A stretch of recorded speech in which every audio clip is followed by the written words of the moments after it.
मुंबई गर्दीने, आवाजाने, धावपळीने भरलेलं शहर. इथे प्रत्येक माणूस धावत असतो. कुणी पैशांसाठी, कुणी स्वप्नासाठी, तर कुणी फक्त जगण्यासाठी.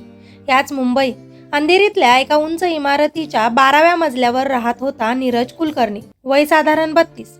एक नामांकित IT कंपनीत सिनियर सॉफ्टवेअर इंजिनियर. पगार चांगला, जीवन व्यवस्थित, विचार प्रॅक्टिकल. पण एक गोष्ट मात्र त्याला वेगळं बनवत होती. त्याचा देवावर अजिबात विश्वास नव्हता. नीरजचं हे मत खूप ठाम होतं. त्याच्या घरात रोज सकाळी आई देवपूजा करायची. अगरबत्ती, दिवा, मंत्र सगळं नियमित. पण नीरजला ते सगळं पाहून चिड यायची. आई, अजूनही तू हे सगळं करतेस? 2026 चाललंय आता, तो हसत म्हणायचा. आई शांतपणे म्हणायची, बाळा, श्रद्धा आहे म्हणून करते. नीरज लगेच उत्तर द्यायचा, श्रद्धा नाही, अंधश्रद्धा. देव असता तर इतके प्रॉब्लेम्स असते का जगात? आई काही बोलायची नाही. ती फक्त देवासमोर बसून त्याच्यासाठी प्रार्थना करत राहायची. नीरज लहान असताना खूप वेगळा होता. तोही देवावर विश्वास ठेवायचा. शाळेत जाताना गणपतीला नमस्कार करायचा. परीक्षेच्या आधी हात जोडायचा. पण त्याच्या आयुष्यात एक अशी घटना झाली ज्यामुळे त्याचा देवावरचा विश्वास पूर्णपणे तुटला. नीरज 15 वर्षांचा होता. त्याचे वडील अचानक आजारी पडले. घरात खूप प्रॉब्लेम्स सुरू झाले. आई रोज देवाला प्रार्थना करायची, माझ्या नवऱ्याला वाचव. नीरजही देवासमोर उभा राहून म्हणायचा, देवा, बाबा बरे कर, मी रोज प्रार्थना करेन. पण काही दिवसांतच त्यांचे वडील गेले. त्या दिवशी नीरज पूर्णपणे तुटला. तो देवासमोर उभा राहिला आणि रागाने म्हणाला, तू काही देव नाहीस. जर असतास तर माझे बाबा गेले नसते. त्या दिवसापासून नीरजने देवावर विश्वास ठेवणं सोडलं. वर्ष गेली. नीरज मोठा झाला, शिकला, चांगल्या कंपनीत नोकरी मिळाली. तो स्वतःच्या कष्टावर उभा राहिला होता. तो नेहमी म्हणायचा, मी जे काही आहे ते माझ्या मेहनतीमुळे आहे, देवामुळे नाही. त्याचे मित्र कधी मंदिरात जायचे तर तो त्यांना थांबवायचा. तुम्ही अजूनही देवाकडे आशीर्वाद मागायला जाता? सिरियसली? एकदा ऑफिसमधील त्याचा मित्र राहुल त्याला म्हणाला, अरे, श्रद्धा ठेवण्यात काय प्रॉब्लेम आहे? नीरज हसला. श्रद्धा ठेवली की माणूस कमजोर होतो. स्ट्रॉंग माणूस स्वतःवर विश्वास ठेवतो. राहुल काहीच बोलला नाही. पण त्याला कळत होतं नीरज आतून काहीतरी दाबून ठेवतोय. नीरजची आई मात्र अजूनही तशीच होती. ती रोज देवासमोर दिवा लावायची. नीरजसाठी प्रार्थना करायची.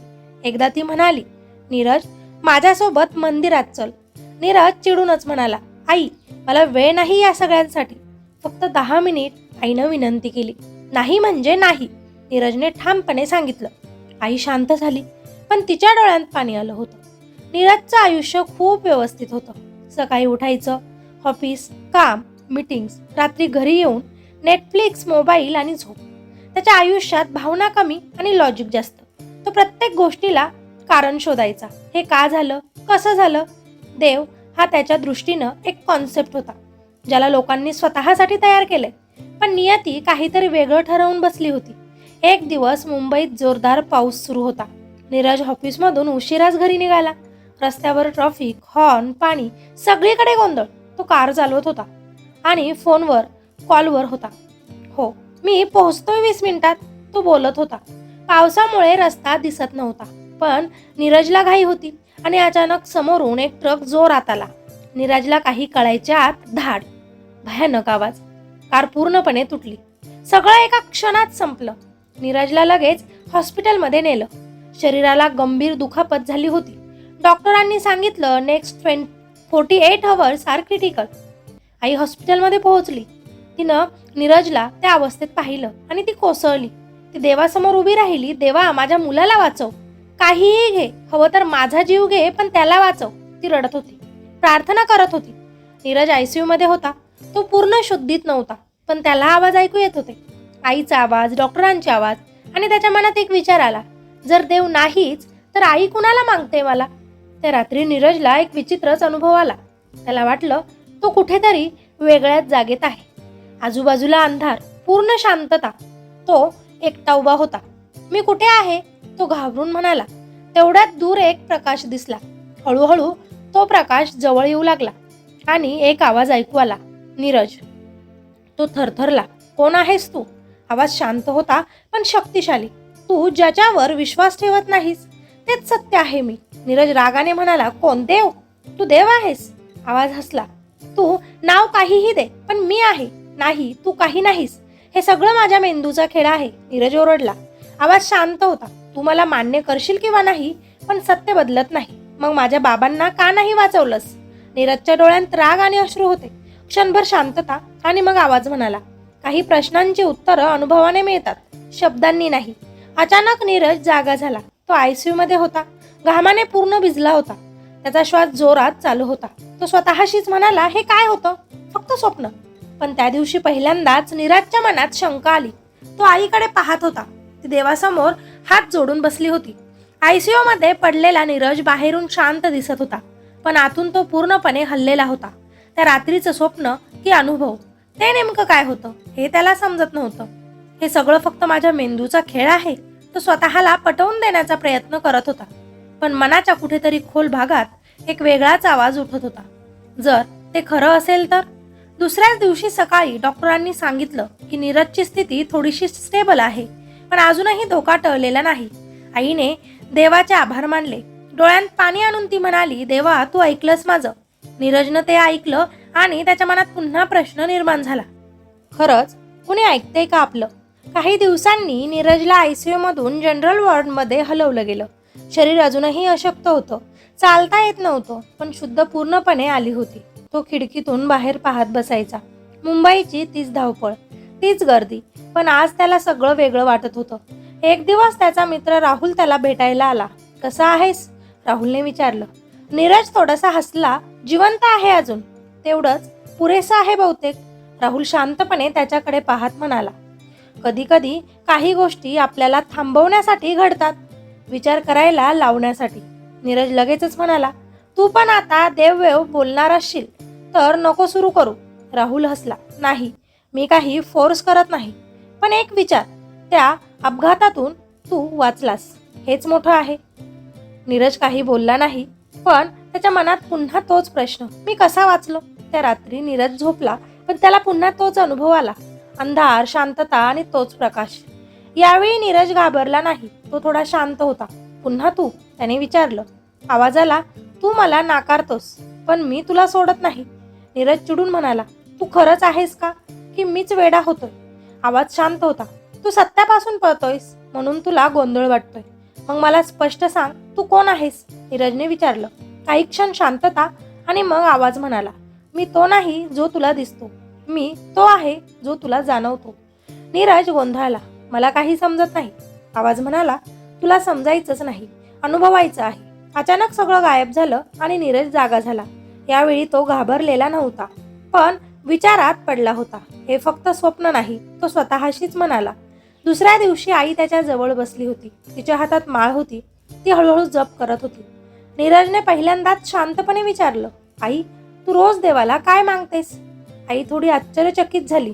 ती हसली आणि म्हणाली, तुझं चांगलं हो, तू आनंदी राहावंस, हेच मागते.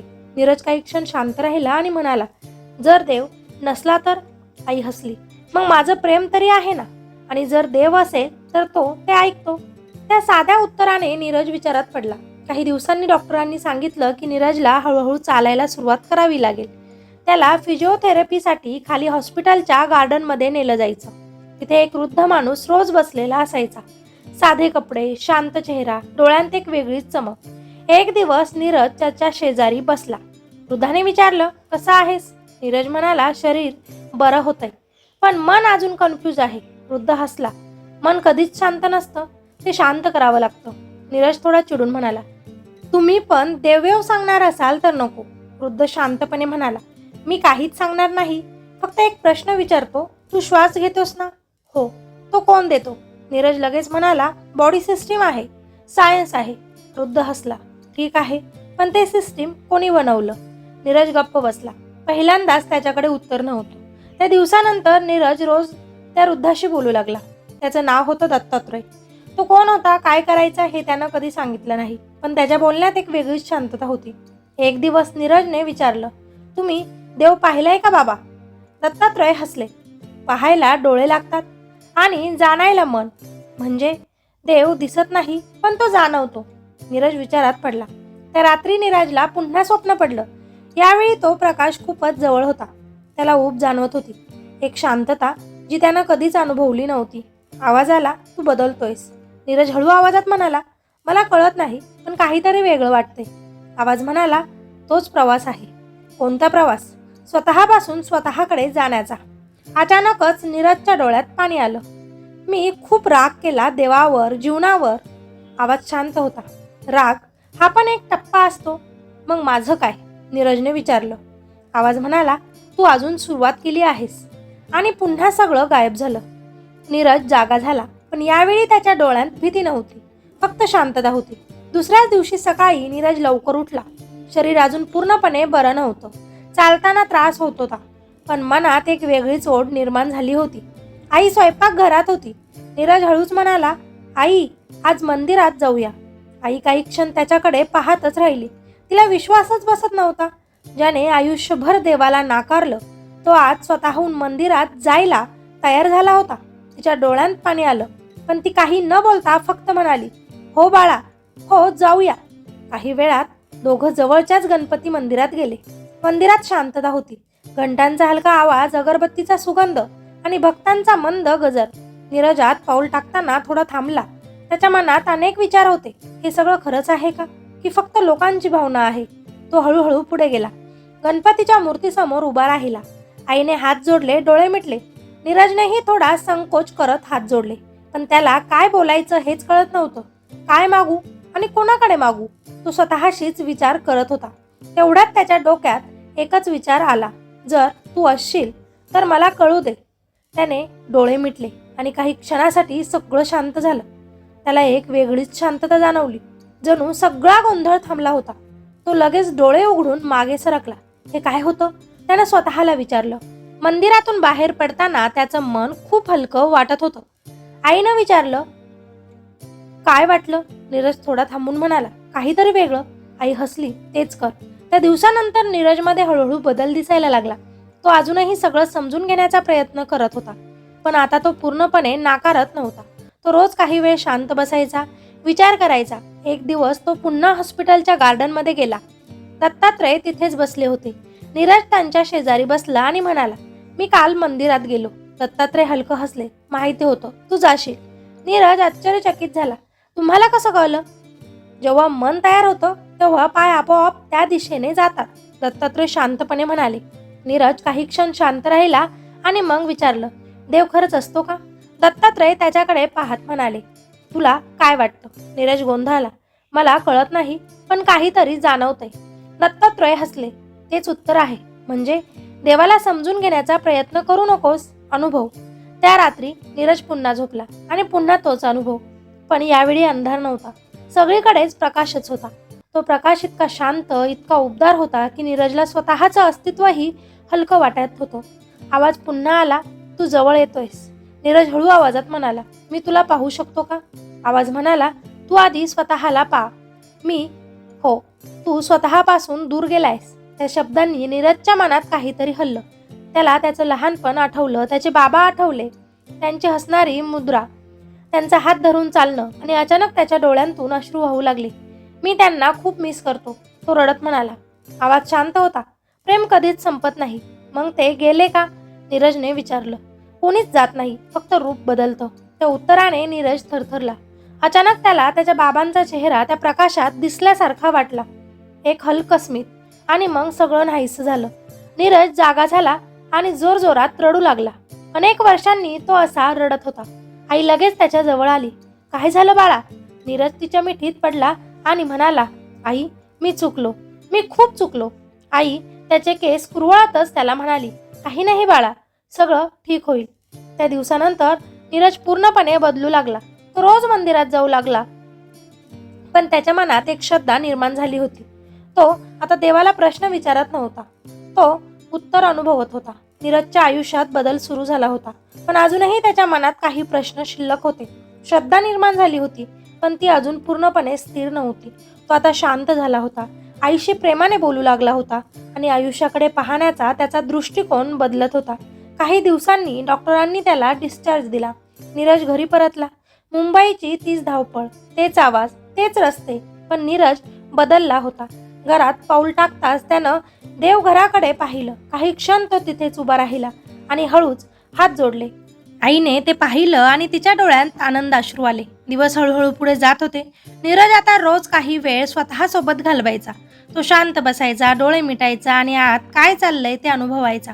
एक दिवस त्याला ऑफिसमधून कॉल आला, नीरज, आम्हाला तुझी गरज आहे, प्रोजेक्ट क्रिटिकल आहे. तो काही क्षण विचारात पडला, पण मग म्हणाला, मी येतो. काही दिवसांनी तो पुन्हा ऑफिसला जाऊ लागला. सगळं परत पूर्वीसारखं होत होतं, पण त्याचं मन आता वेगळं होतं. तो काम करत होता, पण आता त्याला त्या कामात अहंकार नव्हता. एक दिवस ऑफिसमधून घरी येताना त्याने एक छोटा मुलगा रस्त्याच्या कडेला बसलेला पाहिला, पावसात भिजलेला, घाबरलेला. नीरज थांबला. काय झालं, त्याने विचारलं. मुलगा रडत म्हणाला, माझी आई हरवली. नीरज काही क्षण विचारात पडला, पण मग त्याने त्या मुलाला जवळ घेतलं, त्याला पोलीस स्टेशनमध्ये नेलं. काही वेळाने त्या मुलाची आई सापडली. ती आई रडत रडत नीरजचे पाय धरायला लागली. देवाने तुम्हाला पाठवलं माझ्या मुलासाठी. नीरज थबकला. देवाने? तो काही बोलू शकला नाही. त्या क्षणी त्याच्या मनात काहीतरी क्लिक झालं. मी नाही, कोणीतरी मला इथे आणलं, तो स्वतःशीच म्हणाला. त्या रात्री नीरजला पुन्हा तो अनुभव आला. प्रकाश, शांतता आणि तोच आवाज. तुला कळतंय का आता? नीरज शांतपणे म्हणाला, हो, थोडं थोडं. आवाज म्हणाला, देव फक्त मंदिरात नाही, तो प्रत्येक कृतीत आहे. म्हणजे आज जे झालं, तू फक्त माध्यम होतास. त्या शब्दांनी नीरज पूर्णपणे स्तब्ध झाला. त्याच्या डोळ्यांत अश्रू आले. मी माध्यम? हो. जेव्हा तू अहंकार सोडतोस तेव्हा देव तुझ्यामधून काम करतो. नीरजला त्याचं सगळं आयुष्य आठवलं. त्याचा अहंकार, त्याचा राग, त्याचा विरोध. आणि आता त्याला सगळं वेगळं दिसत होतं. काही दिवसांनी नीरज पुन्हा दत्तात्रयांना भेटायला गेला, पण त्या दिवशी ते तिथे नव्हते. तो रोज गेला, पण ते पुन्हा कधीच तिथे दिसले नाहीत. त्याने हॉस्पिटलमध्ये चौकशी केली, पण कुणालाच त्यांच्याबद्दल काहीही माहिती नव्हती. ते इथे कधी होतेच नाही, एका नर्सने सांगितलं. नीरज थबकला. काय? त्याला विश्वासच बसत नव्हता. मग मी कोणाशी बोलत होतो? त्याच्या अंगावर काटा आला. त्या रात्री तो खूप विचार करत बसला आणि अचानक त्याच्या डोक्यात एक विचार आला, दत्तात्रय. त्याच्या डोळ्यात पाणी आलं. ते देव होते का? त्यांचं हृदय जोरात धडधडत होतं. त्या क्षणी त्याला सगळं समजलं. तो रडत रडत म्हणाला, देवा, तू माझ्यासोबत होतास आणि मला कळलंच नाही. त्या दिवसानंतर नीरज पूर्णपणे बदलला. तो आता देवावर विश्वास ठेवत होता. आंधळा नाही, पण अनुभूतीवर आधारित. तो रोज पूजा करत नव्हता, पण प्रत्येक क्षणात देवाला अनुभवत होता. एक दिवस तो आईजवळ बसला आणि म्हणाला, आई, तू बरोबर होतीस. आई हसली. मला माहिती होतं, तुला कधीतरी कळेल. नीरज म्हणाला, देव दिसत नाही, पण तो आहे. आईने त्याचा हात धरला. हो बाळा, तो नेहमीच होता. नीरजचा प्रवास आता शेवटच्या टप्प्यात पोहोचला होता. पण हा शेवट नव्हता. ही एक नवीन सुरुवात होती. त्याच्या आयुष्यात श्रद्धा आली होती, शांतता आली होती, पण अजून एक मोठी परीक्षा त्याची वाट पाहत होती. काही दिवस सर्व काही सुरळीत चाललं होतं. नीरज पुन्हा कामात रमला होता, आईसोबत वेळ घालवत होता आणि प्रत्येक छोट्या गोष्टींत आनंद शोधत होता. पण एक संध्याकाळ अशी आली जी पुन्हा एकदा त्याच्या आयुष्याला हलवून टाकणार होती. त्याची आई स्वयंपाकघरात काम करत होती आणि अचानक तिला चक्कर आली. ती खाली कोसळली. आई! नीरज जोरात ओरडला. त्याने तिला लगेचच हॉस्पिटलमध्ये नेलं. डॉक्टरांनी तपासणी केली आणि गंभीर चेहऱ्याने म्हणाले, तुमच्या आईला हार्ट अटॅक आला आहे. तिची स्थिती क्रिटिकल आहे. नीरजच्या पायाखालची जमीन सरकली. काही क्षण तो काहीच बोलू शकला नाही. त्याच्या डोळ्यांसमोर सगळं काही अंधारलं. नाही, हे पुन्हा नाही. त्याच्या मनात भीतीचा स्फोट झाला. त्याला त्याच्या बाबांची लगेचच आठवण झाली. तेच हॉस्पिटल, तेच हेल्पलेस फिलिंग, तेच देवावरचा राग. पण यावेळी काहीतरी वेगळं होतं. तो आयसीयू बाहेर बसला. डोळ्यांत पाणी, हात थरथरत होते आणि हळूहळू त्याने हात जोडले. आयुष्यात पहिल्यांदाच मनापासून, कोणत्याही अहंकाराशिवाय तो म्हणाला, हे देवा, मला काही नको, फक्त माझ्या आईला वाचव. मी काहीच मागत नाही, पण ही एकच विनंती आहे. त्याच्या डोळ्यांतून अश्रू वाहत होते. तो सतत प्रार्थना करत होता. काही वेळाने त्याला पुन्हा तोच अनुभव जाणवला. आजूबाजूचा गोंधळ थांबला आणि त्याला एक शांतता जाणवली. प्रकाश, तोच प्रकाश आणि तोच आवाज. तू पुन्हा घाबरलास? आवाज म्हणाला. नीरज रडत रडत म्हणाला, हो, मला भीती वाटते. मी पुन्हा कोणाला गमावू शकत नाही. आवाज शांत होता. तू अजूनही परिणामांवर नियंत्रण ठेवायचा प्रयत्न करतोयस. मग मी काय करू? नीरजने हताशपणे विचारलं. विश्वास ठेव, आवाज म्हणाला. मी ठेवतोय, पण मला माझी आई हवी आहे. नीरज रडत रडत म्हणाला. काही क्षण शांतता आणि मग आवाज म्हणाला, प्रेम म्हणजे पकडून ठेवणं नाही, तर स्वीकारणं आहे. त्या शब्दांनी नीरज थरथरला. त्याच्या मनात संघर्ष सुरू झाला. मी स्वीकारू शकतो का? त्याने डोळे मिटले आणि हळू आवाजात म्हणाला, देवा, जे योग्य असेल ते कर, पण मला ताकद दे. त्या क्षणी त्याच्या मनात एक वेगळीच शांतता पसरली, जणू त्याने सगळं सोडून दिलं होतं. काही तास गेले. डॉक्टर बाहेर आले. नीरज धावत त्यांच्या जवळ गेला. डॉक्टर, माझी आई कशी आहे? डॉक्टर हसले. She is stable now. It was critical but she is out of danger. नीरजच्या डोळ्यांतून अश्रू ओघळले. तो खाली बसला, हात जोडले आणि म्हणाला, धन्यवाद देवा. त्या क्षणी त्याला स्पष्ट जाणवलं की मी एकटा नाही. काही दिवसांनी आई पूर्णपणे बरी झाली. घरी परतल्यावर नीरज तिच्या शेजारी बसला. तो शांतपणे तिला म्हणाला, आई, मला आता सगळं समजलं. आई हसली. काय समजलं? नीरज म्हणाला, देव म्हणजे फक्त मूर्ती नाही, तो प्रत्येक क्षणात आहे, आपल्या प्रेमात आहे, आपल्या कृतीत आहे.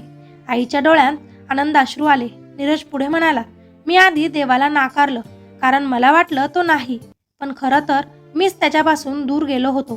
त्या दिवसानंतर नीरजचे आयुष्य पूर्णपणे बदललं. तो आता मंदिरात जाऊ लागला, पण फक्त पूजा करण्यासाठी नाही, तर फक्त शांत बसण्यासाठी. तो लोकांना मदत करू लागला, गरजूंना, अनोळखी लोकांना, कोणत्याही अपेक्षेशिवाय. एक दिवस तो पुन्हा त्या गणपती मंदिरात गेला. तो मूर्तीसमोर उभा राहिला, हसला आणि म्हणाला, देवा, तू मला दिसला नाहीस, पण मला तू जाणवलास, आणि तेच खरं आहे. त्या क्षणी त्याच्या मनात एक गूढ शांतता पसरली, जणू कोणीतरी हळूच म्हणालं, मी नेहमीच इथे होतो. नीरजनं डोळे मिटले आणि एक खोल श्वास घेतला. त्याच्या चेहऱ्यावर एक समाधान होतं, एक पूर्णत्व होतं. जो नीरज कधी म्हणायचा देव नाही, तोच आता प्रत्येक क्षणात देव अनुभवत होता. आणि त्याला कळलं होतं, देव शोधायचा नसतो, तो फक्त अनुभवायचा असतो. आणि जेव्हा माणूस अहंकार सोडून प्रेमाने जगतो, तेव्हा देव स्वतः त्याच्यातून प्रकट होतो. ही कथा इथेच संपत नाही, कारण नीरजचा प्रवास अजूनही चालू आहे. पण एक गोष्ट मात्र निश्चित आहे, आता तो कधीच एकटा नाही. मित्र आणि मैत्रिणींनो, या कथेचा संदेश खूप साधा पण खूप खोल आहे. देव म्हणजे फक्त मंदिरातली मूर्ती नाही, तर तो आपल्या प्रत्येक श्वासात, प्रत्येक भावनेत आणि प्रत्येक चांगल्या कृतीत असतो.